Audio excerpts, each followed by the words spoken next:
The horse is a gregarious animal. That is to say, it prefers to be integrated in specific groups called herds.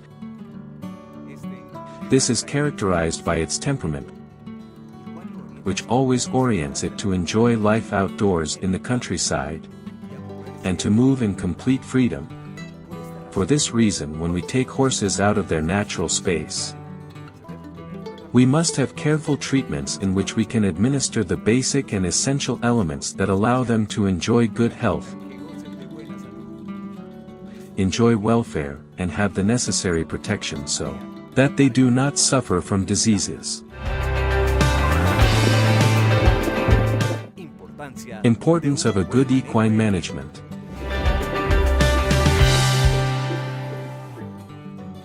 My name is Camilo Bernal. I am a zootechnician. I am a professional coach and I have been in the world of horses for 25 years.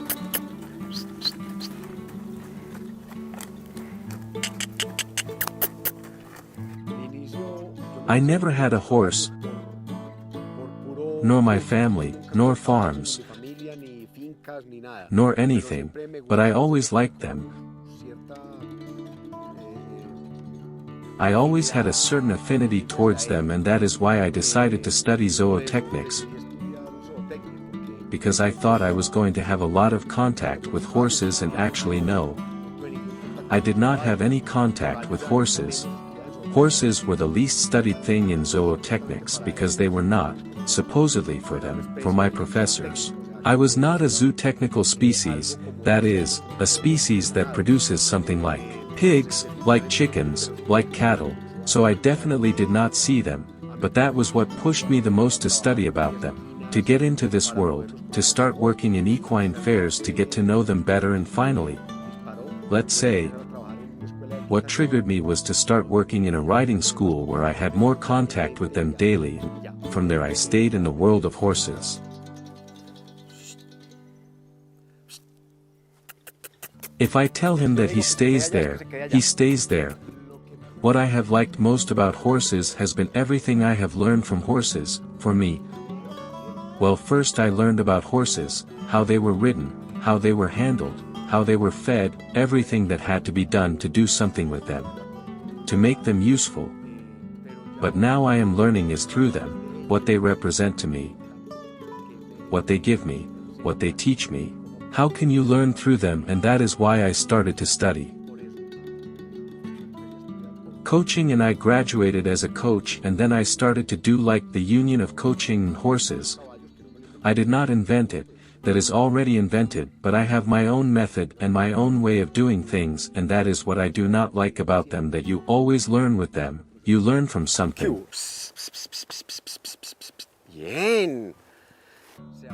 You become more sensitive to the language. The most difficult part of learning with horses has been to realize it.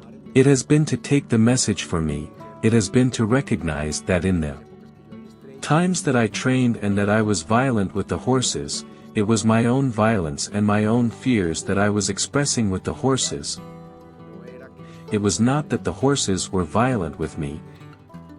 It was that I was very violent with them and they had no other way to respond to me but in that way, and because of my fear I thought that they were very bad or very violent or very brave.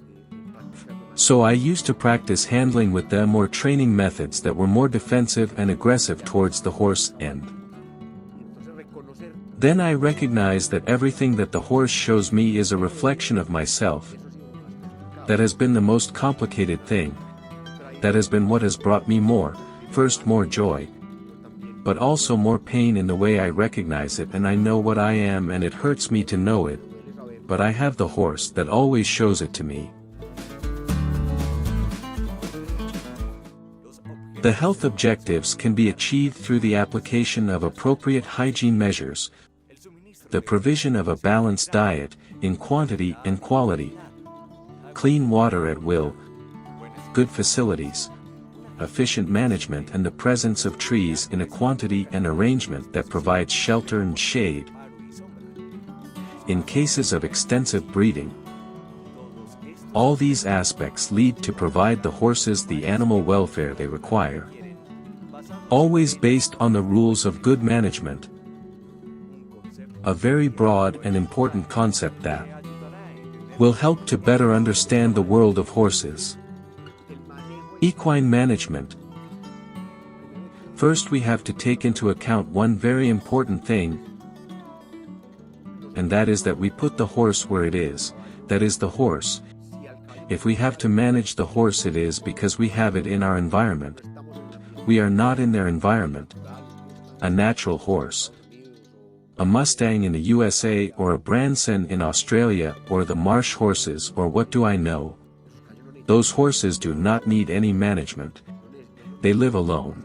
They live free, they do not need us. If we are going to do management, it is because we are making use of them. We get into this environment, so management or management practices are all those activities that we do to provide welfare to the horse, to be able to have it in our environment in the best possible way, welfare and management based on good nutrition, good health, welfare and comfort in the place where they are and in the facilities where we have them.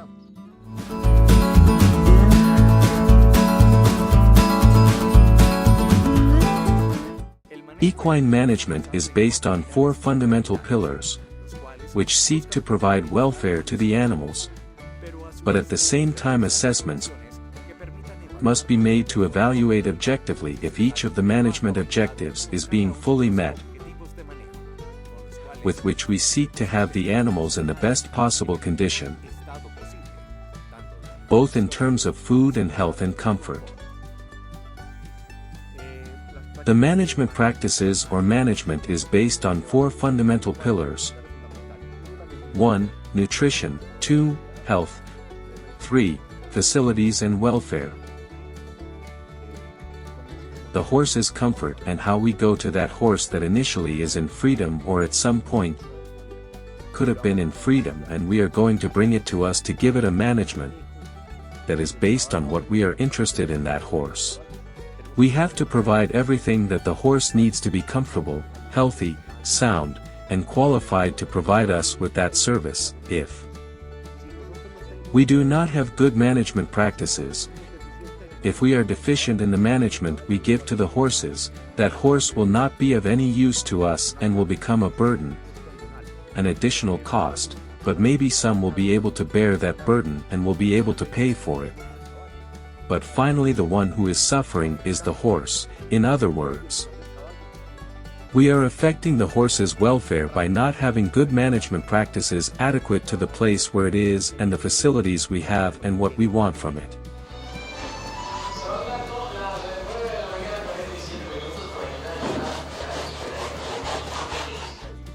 Those 4 pillars, or those 4 fundamentals of management, are a table that rests on 4 legs.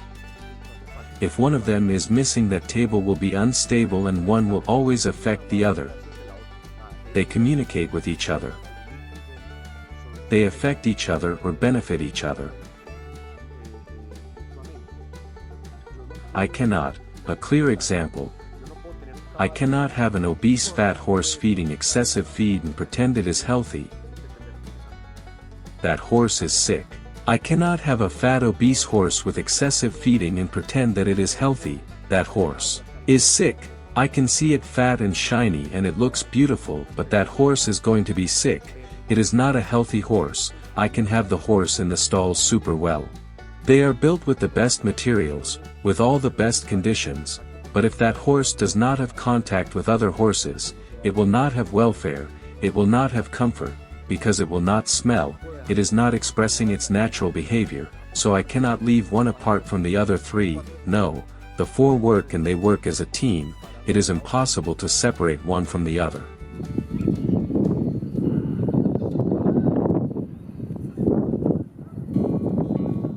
By nature, the horse is a prey animal. He is eaten, and who eats him? Animals like us who are predators that are physically made to prey. They are physically made to be preyed upon. That is why their primary defense is to run, that is why our primary defense is to attack. When we manage to understand that in a world where the horse did not ask to be, we are supposed to be their leaders. when we manage to understand that they see leadership in a different way. That they simply need two fundamental things. Trust and respect. Those two things, trust and respect. They live in them in harmony with their other congeners. They trust, they respect each other, they are not constantly asking for things. Neither absurd and absolutely simply they live in community. When they want to be together they are together, when they don't want to be together they are not together but they are there in herd, when they want to eat they eat, when they want to rest they rest and they always have a place to do it. When we treat the horse with respect and trust we are making a very different relationship with the horse, supremely different. Where we are not violating him just because, where we are not imposing our will just because and with ignorance. The most important thing is to have knowledge, is to know about horses, is to understand that he does not act or think like us, and then we begin to make a relationship that has many more foundations, that is more durable, that is safer for both, for horse and for people, and that will give welfare to both of us. If he is in welfare, then I am too. He will not have to be, neither spending, nor suffering risks, because of bad management. Both of us will understand each other, so I think that is there. The study, the understanding in that balance of trust and respect for me is basic to have a good union between man and horse. What do we demand? Trust. In the limits we try to set. Respect. My space will be respected. But you are going to trust me that I am not going to hurt you while we are in the process. I am not going to hurt you, but if you are going to stop my balls.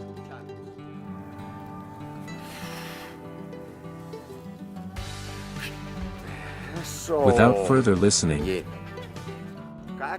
Every time I set a limit and he complies with it I withdraw. What am I giving him as a prize? Rest. I do not have food to give him. If I had a carrot, do not interact with him please. Because what I am setting limits, I am telling him how far he can go, then you reward him. I do nothing, well.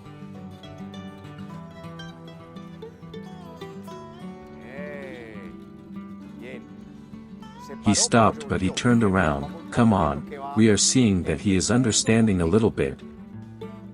He is understanding me a little bit. I set the limit, I withdraw, I give him rest. It is the best prize you can give a horse. It is not my turn to take my hat off.